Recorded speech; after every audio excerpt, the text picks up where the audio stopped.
ভাইবার গতকাল স্বপ্নে আমাকে একটা মেসেজ দিয়েছে। আমি এটা মেসেজটা আমি লিখে ফেলেছি।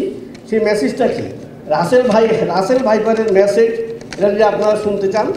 সে আমাকে এইভাবে বলেছে, হে মানবকুল, আমরা রাসেল ভাইপার সম্প্রদায় জীবনে অনেক প্রাপ্তি, তারপরও দিন রাত আতঙ্কে কাটাচ্ছি।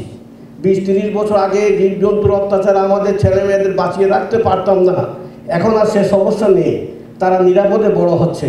এটা হয়েছে আপনাদেরই বদৌলতে। পূর্বে আমাদের খাদ্যের অভাব ছিল অনেক, এখন তা নেই। আপনাদের এই দেশে ইঁদুরের সংখ্যা বেড়ে গেছে, এতে করে আমরা হৃষ্টপুষ্ট হয়েছি।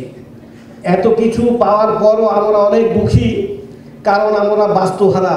ঝোপঝাড় বন বাদান না থাকায় আমরা বের হয়ে এসেছি। সবসময় বন্যা হওয়ায় আমাদের বাড়ি পানির নিচে, তাই আমরা লোকালয়ে। তাপদাহে মাটি গরম, তাই আমরা মাটির উপরে। মানব কুলের কাছাকাছি এসে আমাদের জীবন বিপন্ন, মৃত্যু ছায়ার মতো আমাদের পিছনে।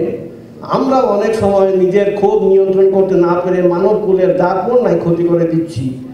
তাই গলা ছেড়ে গাইতে ইচ্ছা হয়। রাসেল ভাইপার গাচ্ছে, কি গাচ্ছে? ফিরিয়ে দাও মোদের ঝোপঝাড়, ফিরিয়ে দাও বন বাদার, বাঁচতে দাও কটা দিন, ঘুচে থাক জীবন আধার। তোমরা বাঁচো, আমরাও বাঁচি, এ পৃথিবী হোক শান্তির আধার। ধন্যবাদ।